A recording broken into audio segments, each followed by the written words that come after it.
बेताल कथा। सूर्यमुखी का कौशल। अपनी धुन का पक्का राजा विक्रमांक श्मशान से फिर उस पेड़ के पास गया। पेड़ की शाखा से लटकती लाश को उतारकर उसने अपने कंधे पर डाला और हमेशा की तरह मौन साधे श्मशान को पार करने लगा।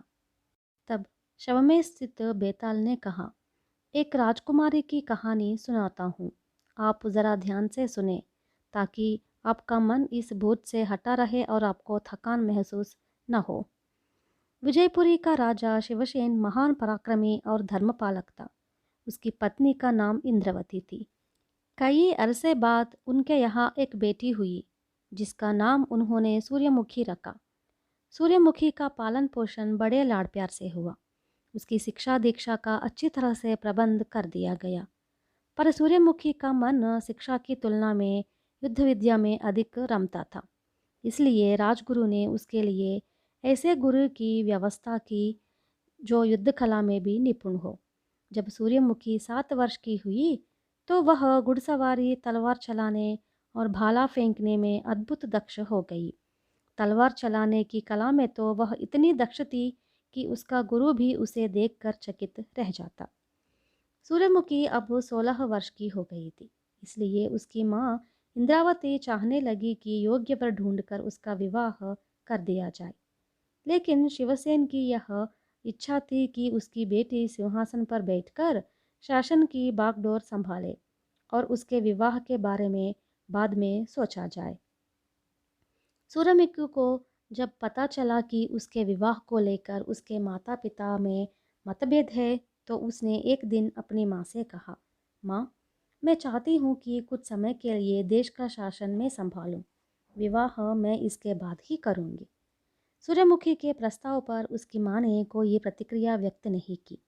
उधर राजा शिवसेन ने शुभ मुहूर्त निकलवाकर अपनी बेटी का राजतिलक कर दिया। तब से सूर्यमुखी पूरे मनोयोग से शासन चलाने लगी। पहले राज्य में चोरियां और लूटपाट काफ़ी होती थी।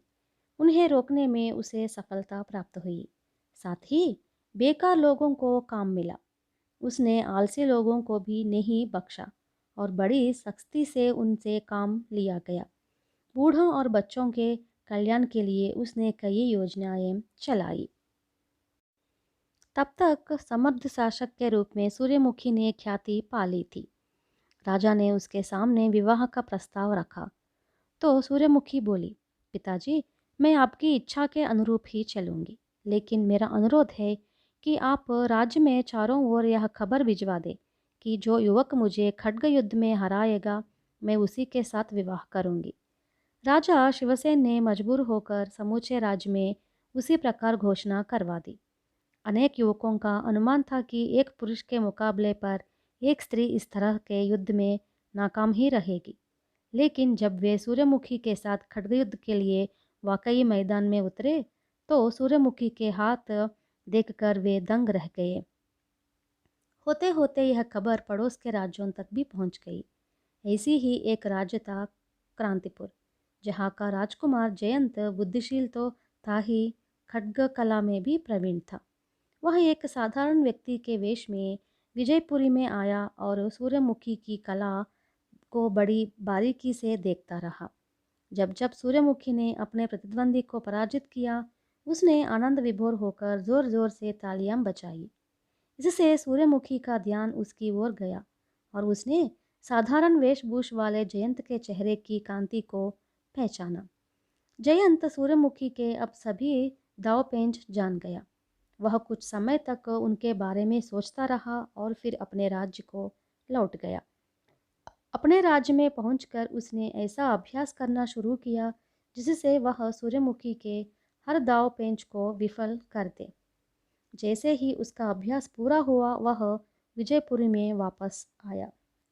जयंत और सूर्यमुखी के बीच जमकर युद्ध हुआ। थोड़ी ही देर में सूर्यमुखी जान गई कि जयंत कोई साधारण खड्गयोद्धा नहीं है। अब उसने एक ऐसा दांव चला जिसका प्रयोग अभी तक नहीं हुआ था। उसकी कोशिश यह थी कि जयंत के हाथ से उसकी तलवार उछलकर दूर जा गिरे, लेकिन जयंत इसके लिए पहले से ही तैयार था। उसने सूर्यमुखी के दाव को समय पर रोका ही नहीं, बल्कि स्वयं एक ऐसा दांव चला जिससे सूर्यमुखी के हाथ की तलवार बड़ी तेजी से उसके हाथ से उछली और परे जा गिरी। अब तो चारों ओर जयंत के लिए हर्षनाद होने लगा। सूर्यमुखी ने जयंत की ओर गौर से देखा और वह फौरन पहचान गई कि साधारण वेशभूष में दर्शकों के बीच बैठा हुआ युवक यही राजकुमार था, जो हर बार उसकी विजय होने पर बड़े उत्साह से तालियां बजाने लगता था। वह अब जयंत की सफलता का रहस्य भी जान गई थी। जयंत के विजयी होने के बावजूद उसने उससे विवाह करने से इनकार कर दिया और बोली, हे राजकुमार, तुमने मुझे खड्ग युद्ध में हराया, इसके लिए मैं तुम्हें बधाई देती हूँ, लेकिन मैं तुमसे विवाह नहीं कर सकती क्योंकि यह विवाह धर्मसम्मत नहीं होगा।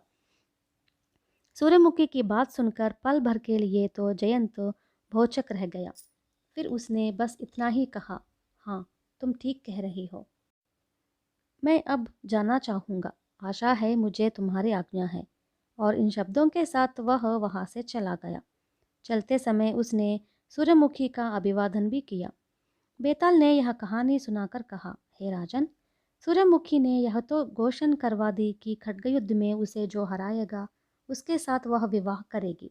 लेकिन जब जयंत ने उस पर विजय प्राप्त की तो उसने उससे विवाह करने से इनकार कर दिया। ऐसा क्यों? इसे क्या सूर्यमुखी का अहंकार नहीं कहा जाएगा? वह अपने वचन से मुकर गई और उसने ईमानदारी का दामन भी छोड़ दिया। इसे हम क्या कहें?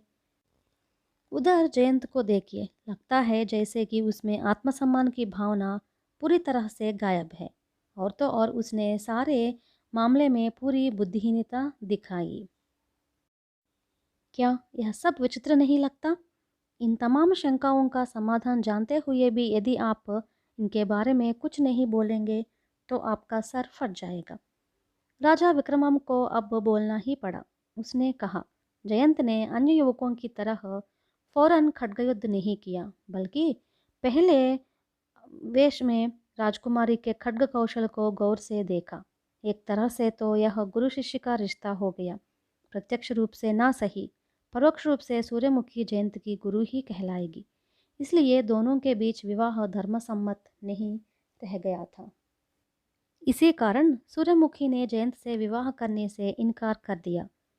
यदि उसने जयंत को उसकी विजय पर बधाई दी तो वह केवल एक गुरु का शिष्य की प्रशंसा करना था।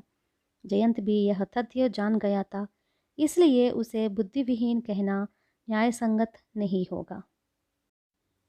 ना राजकुमारी अहंकारी थी और ना ही जयंत बुद्धिविहीन था। राजा विक्रमार्क का मौन तो अब भंग हो ही गया था, इसलिए बेताल लाश समेत वहां से गायब हो गया और फिर पहले की तरह पेड़ की उस शाखा से जाकर लटकने लगा।